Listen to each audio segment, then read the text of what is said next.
देखिए आज पढ़ने टेंस। वैसे टेंस के बारे में सब कुछ जानता है, उस दिन हम बता चुके थे। तो टेंस में टेंस कितने प्रकार के होते हैं? 3 प्रकार के। आज हम फिर लिखे दे रहे हैं ताकि उसका रिवीजन हो जाए। टेंस 3 प्रकार के होते हैं। कौन से? PRESENT present tense. टेंस का मतलब क्या होता है? प्रेजेंट टेंस, पास्ट टेंस, क्या? अरे सॉरी, देखो हमने हाँ ये पे लिखा है TENS, पास्ट टेंस और FUTURE। फुटेरे, देखो पढ़ लो, फुटेरे है। हाँ देखो फू, देखो फुटूरे, फुटूरे है ना, आलू छोले भटूरे। टेंस, ये आलू, ये छोले, ये भटूरे, ठीक है। हाँ। तो present tense, past tense, future tense. Present tense को कहते हैं वर्तमान काल, पास्ट टेंस को कहते हैं भूतकाल और फ्यूचर टेंस को कहते हैं वर्तमान काल। अब इन सब टेंसों को 4 भागों में बांटा गया है। कल हमने लिखवाया था इनडेफिनिट, इनडेफिनिट, कॉन्टिन्यूअस, NUOUS। इसे बोल सकते हैं इंडेफिनिट टेंस, लिख दो, ठीक है। ये कॉन्टिन्यूअस टेंस रहेगा, ये परफेक्ट रहेगा, परफेक्ट टेंस। ध्यान करना, यहाँ अगर एक दिन भी लापरवाही की किसी ने, उसको टेंस जिंदगी में समझ में नहीं आने वाले, हर साल लापरवाही कर दे होगे। क्योंकि indefinite tense, continuous tense, perfect tense और परफेक्ट कॉन्टिन्यूअस, परफेक्ट कॉन्टिन्यूअस। तुम लोग चाहो तो सीख सकते हो, नहीं चाहो तो नहीं सीख सकते हो, है ना।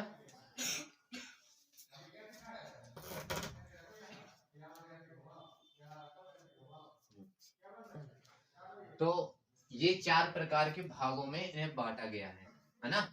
और ये 3 प्रकार के क्या होते हैं? टेंस होते हैं, हो गए ना। अब आज पढ़ना है पहला टेंस। डायरेक्ट टेंस स्टार्ट करते हैं। वैसे तो टेंस का स्ट्रक्चर हम बताते, कल हमने बताया हुआ था, एक बार फिर बता रहे हैं कि यहाँ क्या होता है। सब्जेक्ट होता है पहले, नॉर्मल टेंस की बात कर रहे हैं। सब्जेक्ट होगा, यहाँ HV होगी, ठीक है। अब जैसे हमने सेंटेंस लिख के दिखाया था, उसमें बताया था कि ये सब्जेक्ट कहलाता है, ये HV कहलाता है। हमेशा याद रखना, सब्जेक्ट के पहले HV आ जाती है, लेकिन एक टेंस में बताएंगे कि फिर HV के बाद आएगा MB, की फर्स्ट हो सकती है, सेकंड हो सकती है या थर्ड हो सकती है, 3 में से कुछ भी हो सकता है, ठीक है। फिर ऑब्जेक्ट रहेगा, ये नॉर्मल बात कर रहे हैं हम, उसे क्या हो गया? ऑब्जेक्ट। और यहाँ अदर वर्ड रहेगा, ठीक है। ये स्ट्रक्चर है, इसका नॉर्मल स्ट्रक्चर है, STRUCTURE, इसको ऐसे डाल लेना, स्ट्रक्चर, ठीक है। अब हेल्पिंग वर्ब धीरे धीरे पढ़ेंगे, हर टेंस की हेल्पिंग वर्ब अलग अलग होती है, ठीक है। और अलग अलग MB यूज की जाती है, जरूरी नहीं कि एक ही MB होगी, फर्स्ट लग जाएगी, सेकंड लग जाए, थर्ड लग जाए, ठीक है। इतना आया समझ में। अब टेंस स्टार्ट करते हैं, तो इसको मिटा के टेंस स्टार्ट करते हैं। बस गौर से देखना, जो कहते जाए वही सीखते जाना, बस एग्जाम्पल से सब क्लियर हो जाएगा। बहुत सारी प्रैक्टिस करेंगे, टेंशन नहीं लेना। तो पहला टेंस डाल लो, पहला क्या है? अच्छा रुको, अभी टेंस के प्रकार भी तो पढ़ाने हैं। कुल कितने टेंस होते हैं? यहाँ क्या पढ़े थे? 3 टेंस होते हैं और उनके 4 भेद होते हैं, 4 प्रकार पढ़े ना। अब उनसे मिला के टोटल कितने टेंस बनते हैं? टोटल बनते 12। तो हम लिख रहे हैं, तुम्हें पता है ना, अपनी अपनी कॉपी खोल लो, लिखी है ना। उसमें हमने प्रेजेंट लिखा था ना, PRESENT प्रेजेंट अभी अभी लिखा था ना।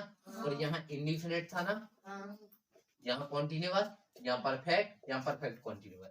तो एक बार मिलके बनेगा इंडिफिनिट से प्रेजेंट, एक बार मिलेगा कॉन्टिन्यूअस से प्रेजेंट, मिलेगा एक बार परफेक्ट से, एक बार मिलेगा परफेक्ट कॉन्टिन्यूअस से।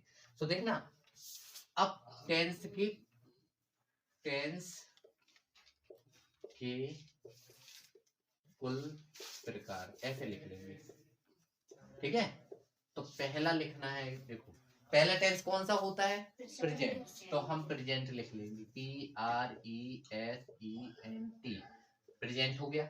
अब इसका भेद ले लेंगे, पहला कौन है, इंडिफिनिट, तो INDEFINITE, और ये क्या है, टेंस है ना, तो लो ये पहला टेंस हो गया। पहला टेंस कौन हुआ, प्रेजेंट इंडिफिनिट टेंस। अब दूसरा लेंगे, फिर से प्रेजेंट लेंगे, तो PRESENT, और अब कौन लेंगे, कॉन्टिन्यूअस, सो CONTINUOUS, टेंस। अब फिर से क्या लेंगे, प्रेजेंट, तो ये सारे प्रेजेंट के चल रहे हैं, तो प्रेजेंट परफेक्ट, PERFECT, और टेंस। अब फिर से प्रेजेंट लेंगे, प्रेजेंट परफेक्ट कंटीन्यूअस टेंस, हाँ present perfect continuous tense, CONTINUOUS, continuous tense. लिख लिख के देखना, इनकी मीनिंग एक बार में याद हो जाएगी। Continuous tense. तुम्हें कोरोना हो गया है? पानी का है तुम्हारा, पानी दो इसे, पता है, देखो मुंह में पेन डाले, मारो इसे, पिटाई करो इसकी, आदत खराब कर ली है। ध्यान देखो, प्रेजेंट परफेक्ट कॉन्टिन्यूअस टेंस हो गए ना प्रेजेंट के चारों। अब लेंगे ऐसे ही पास्ट का। अब पास्ट के साथ भी कौन, indefinite, continuous, perfect, perfect continuous. हाँ तो अब परफेक्ट लिखना, वैसे तो साथ में लिख सकते हो, लिखना है क्या, हाँ लिख लेंगे, लेकिन समझ लो कैसे बनाते हैं ना, ठीक है। अब पास्ट के चल रहे हैं, तो पास्ट क्या आएगा, इंडेफिनिट, इनडेफिनिट, डेफिनेट के आगे इन लगा दो, तो इनडेफिनिट। और कौन है, टेंस। फिर पास्ट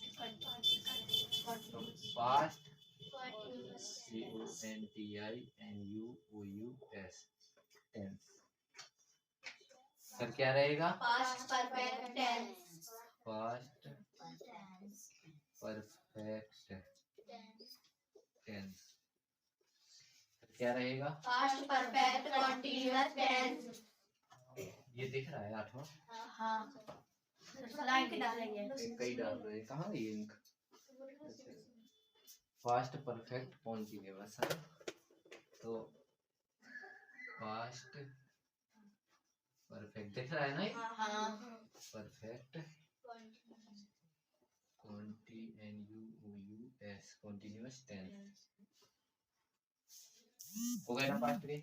अब आएंगे हम लोग किसमें, फ्यूचर वाले में आएंगे ना, तो 9 में से स्टार्ट होगा, तो ये आ गया हमारा फुटेरे, आ गया ना फुटेरे, इंडिफिनिट है, इंडेफिनिट।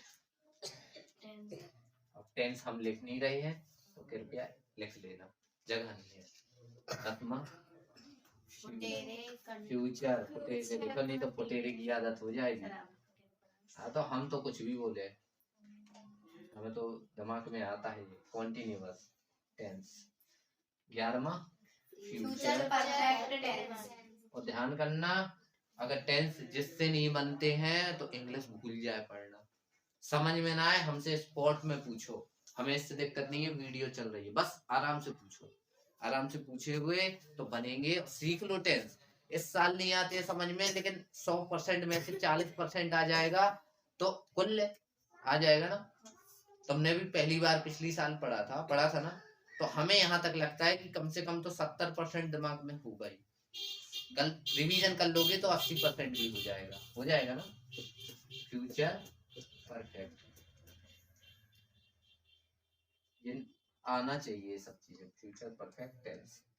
और 12वां रहेगा ऐसे इकट्ठे लिख लेने हैं। अब तुम लोग सोचो कि इसकी हिंदी लिखवाएं, हिंदी लिखवा सकते हैं, लेकिन हिंदी से अच्छा है तुम लोग इंग्लिश ही पढ़ो, क्योंकि हिंदी कोई मतलब की नहीं है, वहां ये लिख के नहीं आएगा कि वो प्रेजेंट यानी वर्तमान, और ये कौन सा इंडिफिनिट का मतलब अनिश्चित, तो अनिश्चित वर्तमान काल, इसका क्या हो जाएगा? अनिश्चित वर्तमान काल, ये हो जाएगी हिंदी। तो वहां ये नहीं लिख के आएगा कि कन्वर्ट इनटू अनिश्चित वर्तमान काल, ये नहीं आएगा। वो तो convert into present indefinite tense, convert, या फिर तुम्हें हिंदी में दिया गया होगा उसको इंग्लिश में ट्रांसलेट करना पड़ेगा कि किस टेंस का है। सबसे बड़ी चीज है पहचानना।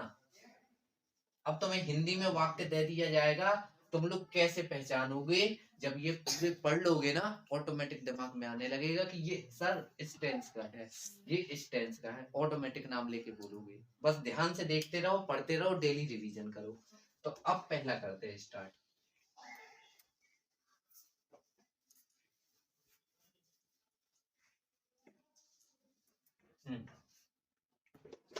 पहला कौन सा रहेगा हमारा? present indefinite tense.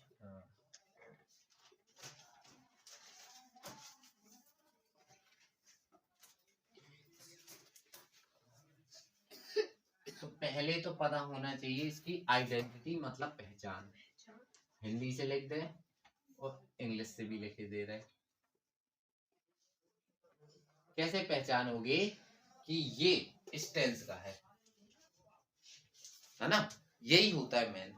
तो इसमें लिखना है इस टेंस, तुमने पढ़े हैं पिछले साल, मतलब पहले, तुम ही से कह रहे 8वीं में पढ़ती हो, नहीं पढ़े? इस टेंस के हिंदी, अब ये हिंदी वाक्यों के अंत में आएगा, याद रखना। हिंदी से पहचानेंगे ना, कि पहले इंग्लिश में कन्वर्ट कर देंगे फिर पहचानेंगे। जब हम पता तो होना चाहिए कि किस टेंस का है ना? तो इस टेंस के हिंदी वाक्यों, इस टेंस के हिंदी वाक्यों के अंत में जो हम बता रहे हैं वो सेम टू सेम याद रखना। हिंदी वाक्यों के अंत में ता है ना? ता है, क्लियर है ना? हाँ, देखो इस टेंस के हिंदी वाक्यों के अंत में ता है, ती है, ते है, ता हूं इत्यादि शब्द आते हैं। केवल जैसा कहें वैसा समझते जाओ, देखते जाओ। जब इस टेंस से एग्जाम्पल होंगे ना, तब थोड़ा थोड़ा समझ में आएगा। अभी केवल थ्योरी पढ़ रहे हैं ना, कि कैसे पहचानेंगे कि ये वाला टेंस है। उसके लास्ट में ता होगा हिंदी में। जैसे मैं लिखता हूं, तो ता हूं मिल गया ना। मैं बाजार जाता हूं, तो देखा गया ना कौन सा टेंस है। तो ऐसा ही है, ता है, ती है, ते है, ता हूं इत्यादि शब्द आते हैं। अब पहचान की बात आती है कि हमने टेंस तो पहचान लिया सर, लेकिन अब टेंस पहचानने के बाद उसमें कौन सी एचवी हेल्पिंग वर्ब लगेगी। तो अब इसमें हेल्पिंग वर्ब इस टेंस के लिए डू और डज होती है। उसकी भी कंडीशन होती है, कब लगना है कब नहीं लगना है ना? तो वो भी बताना है। तो हेल्पिंग वर्ब क्या होगी इसकी? HELPING, helping verb. Helping verb को क्या कहेंगे हिंदी में? सहायक क्रिया, और इसी को शॉर्टकट में HV कह देते हैं, ये याद रखना। तो हेल्पिंग वर्ब कौन सी है? तो दो हेल्पिंग वर्ब होती है, एक तो डू होती है, दूसरी डज होती है, दो होती है। अब डू का प्रयोग कहाँ किया जाता है, डज का कहाँ प्रयोग किया जाता है? तो डू का प्रयोग होता है बहुवचन। बहुवचन जानते हो? जैसे किताबें, किताब नहीं किताबें। अब बहुवचन कर्ता, कर्ता समझते हो ना, जो काम करता है। तो अब किताबें कोई काम, मतलब किताबें कोई काम कर सकती हैं। अब वहां ये आ जाएगा कि राम और श्याम, दो लोग हो गए ना, राम और श्याम बाजार जाते हैं, तो दो लोग हो गए, तो वहां उनके साथ डू आएगा। अगर हम कहते हैं राम बाजार जाता है, तो वहां डज आएगा। अगर हम कह दें कि हम बाजार जा रहे हैं, तो हम क्या होता है? हम सिंगल इंसान नहीं है, हम एक दो या दो से अधिक होंगे लोग। और जैसे हम कहते तुम्हें लग रहा होगा कि तुम एक वचन है, नहीं है, बहुवचन में आता है। तो याद रखना डू का प्रयोग इसका डू का प्रयोग किसके, बहुवचन, मतलब बहुवचन को इंग्लिश में क्या कहते हैं, प्लूरल की प्लूरल, हाँ प्लूरल। और सब्जेक्ट कर्ता मतलब सब्जेक्ट के साथ। अगर इसका मतलब नहीं जैसे पता तो लिख लेना ब्रैकेट में, बहुवचन कर्ता के साथ। समझ गए ना, बहुवचन कर्ता के साथ।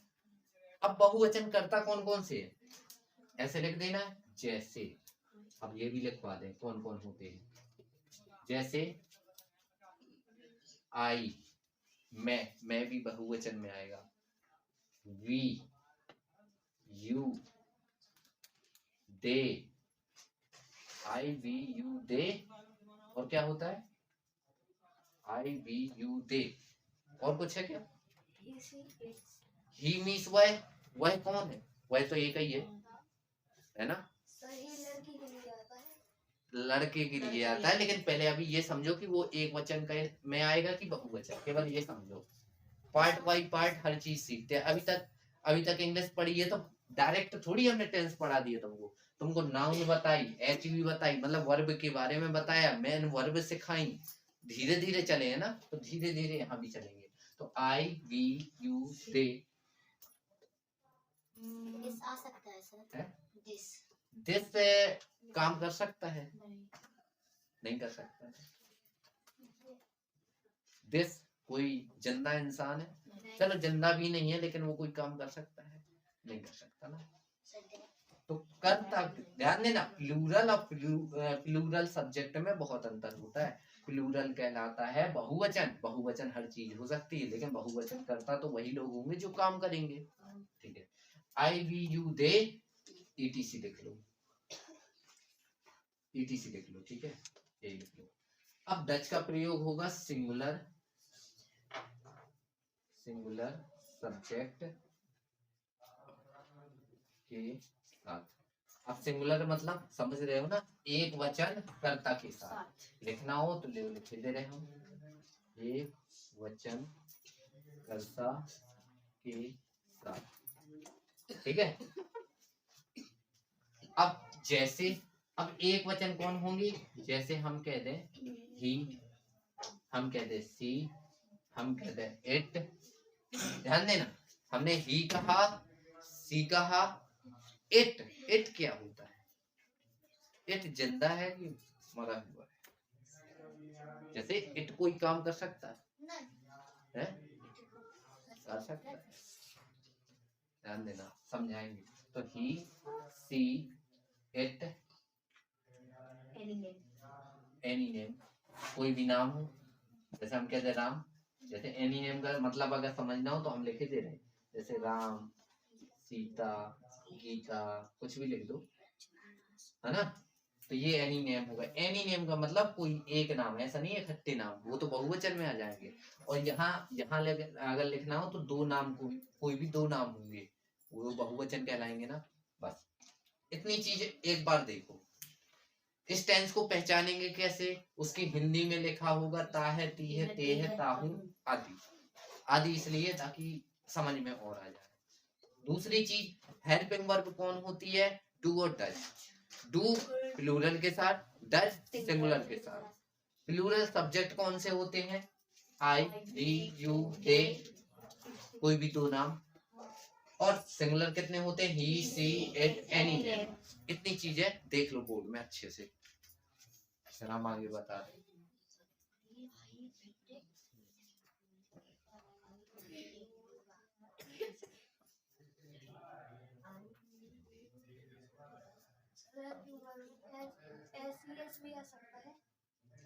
तुमने पढ़े हैं, ठीक है, फिर हमें बताओ, कुछ पूछे।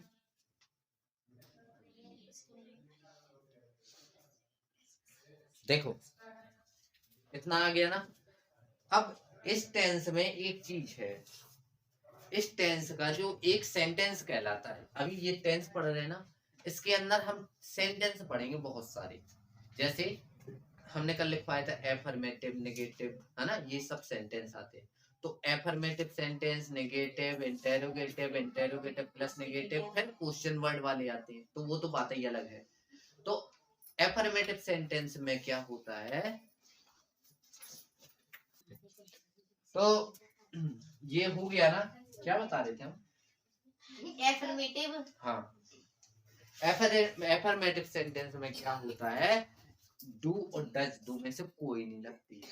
इस टेंस की, हर टेंस की नहीं, इस टेंस की एफर्मेटिव में दो में से कुछ भी नहीं लगेगा, तो फिर क्या लगेगा, तो वही लिखना है। हम हिंदी में लिखवाई दे रहे हैं, ठीक है, शॉर्टकट नहीं है, हिंदी में लिखवाई दे रहे हैं, शुद्ध हिंदी। देखो, इस नोट, ऐसे नोट डाल देना, बना लो, 500 का 2000 का रखना गुनाह है। नोट, इस टेंस के AFFIRMATIVE, ध्यान देना, हम किसी भी दिन इंग्लिश मीनिंग पूछेंगे, हम भी ऐसे ही पढ़ाते हैं। हाँ, इसको बताओ, हम ऐसे पढ़ाते हैं। देखो यहाँ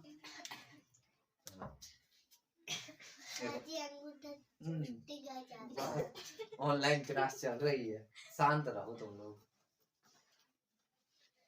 नहीं तो बताना जब पिटना हो उनसे, ठीक है। यानी इस टेंस के एफर्मेटिव सेंटेंस, अब एफर्मेटिव सेंटेंस कहलाएगा, ठीक है। एफर्मेटिव सेंटेंस में डू, डू या डज, डज का यूज या प्रयोग, यूज नहीं किया जाता है। अब नहीं किया जाता है तो क्या किया जाता है, उसके स्थान पर, उसके स्थान पर एस या ईएस या आईईएस का यूज किया जाता है, यूज किया जाता है। अब एस कब यूज किया जाता है, ईएस कब यूज किया जाता है, आईईएस कब यूज किया जाता है, कोई बता सकता है? एस कब यूज किया जाता है, और ध्यान देना, उसके स्थान पर एस या ईएस आईईएस का यूज किया जाता है केवल, अभी एक चीज और है, केवल सिंगुलर सब्जेक्ट के साथ। प्लूरल होगा तो कुछ नहीं करना है, ना एच भी यूज करनी है, ना ये यूज करना है, समझ गए? सिंगुलर सब्जेक्ट के साथ, नई चीज है, आराम से पढ़ते बढ़ जाओ, सीखते जाओ, जब तक ये टेंस नहीं खत्म होते हैं तो फिर देख देख के सेंटेंस बनाने हैं, आदत में आ जाएगा। सिंगुलर सब्जेक्ट के साथ, प्लूरल के साथ नहीं, समझ गए ना?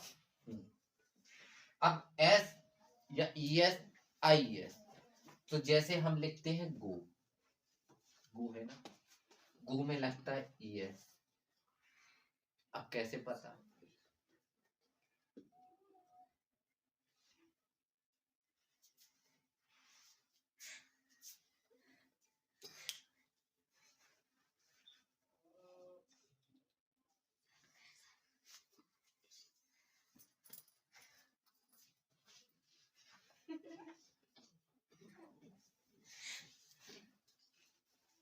याद देखो, गो, जैसे गो लिख दिया तो ईएस लग गया, तो इसके बारे में हम बाद में पढ़ेंगे कि एस किसके साथ, ईएस किसके साथ, आईएस किसके साथ, हम यहाँ नहीं बता रहे, नहीं तो बहुत सारे नियम हो जाएंगे इकट्ठे, ठीक है।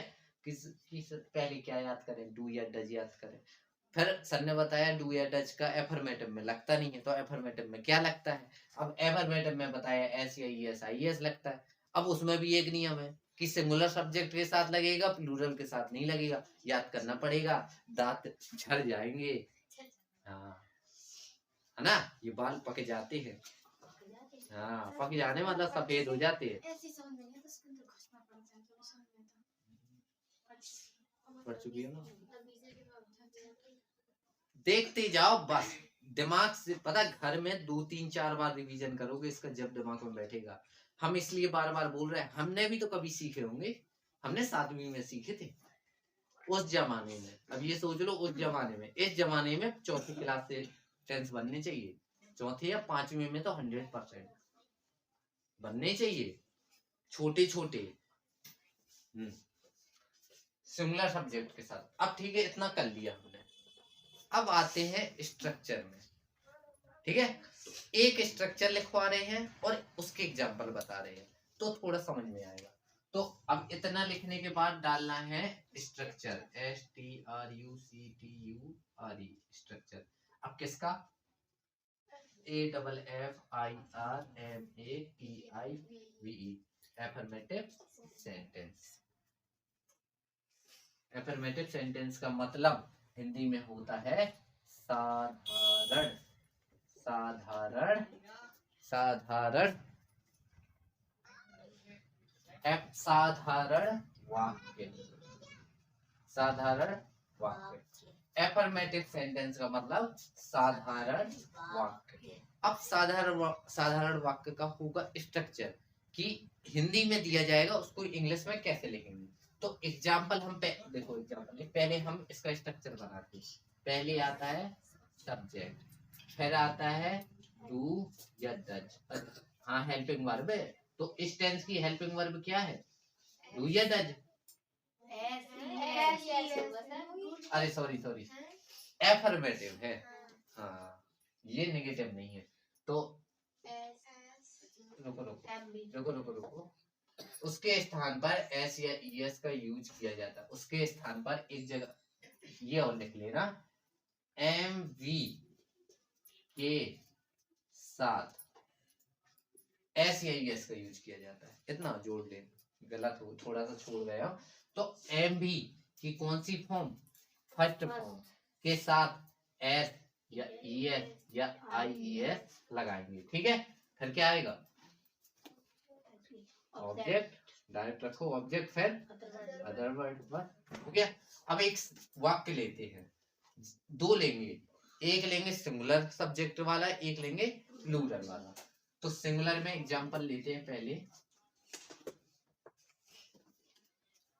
राम, सिंपल लेते हैं जो सब कुछ होता है, राम बाजार जाता है। अब देखो, ये तो मैं पेपर में मिल गया, समझ लो सेंटेंस मिल गया। अब पहचानेंगे कैसे? तो पहचान करना है तो लास्ट में देखो ना, ता है, जा तो वो गोइंग वाला है, जाने वाला। यहाँ लास्ट में पहचान देखना, ता है, ती है, ते है, ता हूं, कुछ भी मिल जाए। तो क्या पता चला? प्रेजेंट इंडेफिनिट का है। अब प्रेजेंट इंडेफिनिट के अंदर भी 4-6 प्रकार के होते हैं सेंटेंस, जिसमें एफर्मेटिव होता है। अब कैसे पहचानेंगे एफर्मेटिव? इसमें क्या कहीं नहीं लगा है? नहीं, तो नेगेटिव नहीं है। इसने क्या प्रश्न पूछा है? उसने तो बताया, सिंपल सी बात है, साधारण सी बात है, राम बाजार जाता है, तो इसलिए ये साधारण वाक्य है। अब इसमें पहचानने की बारी आती है कि सब्जेक्ट क्या है, ऑब्जेक्ट क्या है, एमबी क्या है। सबसे पहले दिमाग में आना चाहिए स्ट्रक्चर। तो ये याद नहीं करना है, ये हम कभी भी बनाओ तो मैं अपने मिलाने हैं टेंस, तो इसी से मिला लेना है कि हमेशा दिमाग में रखना है, सिंपल टेंस सॉरी साधारण वाक्य में हमेशा पहले सब्जेक्ट आता है, और सब्जेक्ट कौन कहलाता है? ये कौन होगा? सब्जेक्ट। सब्जेक्ट, नाउन नहीं, अब नाउन का जिक्र नहीं होगा, सब्जेक्ट। ये क्या होगा? ऑब्जेक्ट। हिंदी में मतलब हिंदी में दिया हो हर एक शब्द का निकाल लिया करो क्या है। अब जा का मतलब जाता है, मतलब जाना, जाना मतलब जाना एक काम है, क्रिया है, तो मुख्य क्रिया होगी ये, मुख्य क्रिया। मुख्य क्रिया को ही क्या कहते हैं? एमवी, मेन वर्ब कहते हैं ना। और एक होती है सहायक क्रिया, तो सहायक क्रिया ये होगी, जैसे ये डू या डज लिखवाया था ना हमने, वो सहायक क्रिया कहलाएगी। समझ गए ना? अब इसको बनाते हैं। तो पहले ये हमने पहचान लिया कि प्रेजेंट इंडेफिनिट का है, दूसरी चीज हमने ये पहचान लिया साधारण है, मतलब एफर्मेटिव है।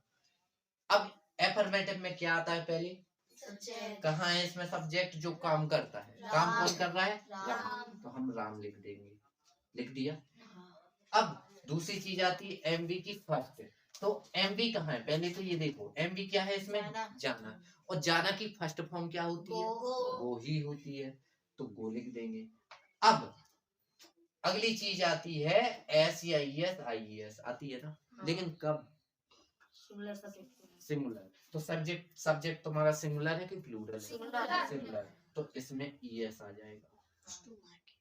अब ऑब्जेक्ट आ जाएगा। ऑब्जेक्ट क्या है? मार्केट।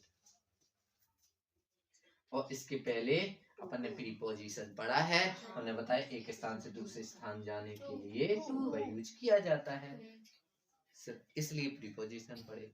तो राम गोज टू मार्केट हो गया ना। अब इसी को हम राम और श्याम बता दें या फिर तुम बाजार जाते हो लिख दें? तुम बाजार जाते हो, जाते हो। तो देखो ते हो मिल गया ना, ते हो मतलब कौन सा टेंस? Present indefinite. कौन सा सेंटेंस? सेंटेंस कौन सा? Affirmative sentence. साधारण वाक्य मतलब एफर्मेटिव सेंटेंस। अब एफर्मेटिव में पहले क्या आता है? सब्जेक्ट आता है। तो हमने यहाँ क्या देखा? तुम क्या है यहाँ? बाजार क्या है? जाते मतलब जा क्या है यहाँ पे? एमबी मेन वर्ब है। तो पहले क्या आता है? तुम, यानी तुम का माने होता है यू। अब आती है एमवी की फर्स्ट फॉर्म यानी गो। अब आता है SEIS IES। तो यही दिमाग लगाना है कि जब प्लूरल सब्जेक्ट हो तो SEIS आएगा क्या? नहीं। तो यू गो। अब कहाँ जाते हो? मार्केट। और एक स्थान से दूसरे स्थान जाने के लिए फिनिश। अब अपने मन से हम कुछ हिंदी लिखे दे रहे हैं यहाँ पर, आराम से मुंह के बल कर जाओगे। यहाँ कुछ दे रहे हैं, सिंपल से दे रहे हैं, ज्यादा बड़े नहीं है, सिंपल से। जैसे तुम मैदान में खेलते हो,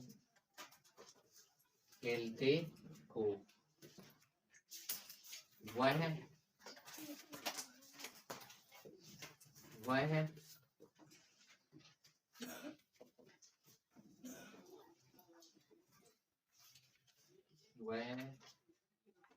मुंबई में रहता है। दो ले लो, ठीक है, दो लिख दे रहे, दो सिंपल टेंस है।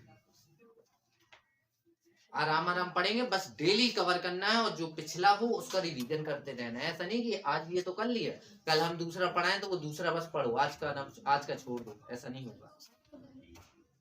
वह मुंबई में रहता है, रहना होता है लिव मी, वह होता है ही मी, लड़का है ना रहता तो ही। अगर हम यहीं कह दे रहती है तो सी आ जाएगा, ठीक है। बस ठीक है, तो आज के लिए इतना ही रहेगा। अच्छे से करना, पढ़ना। All the best.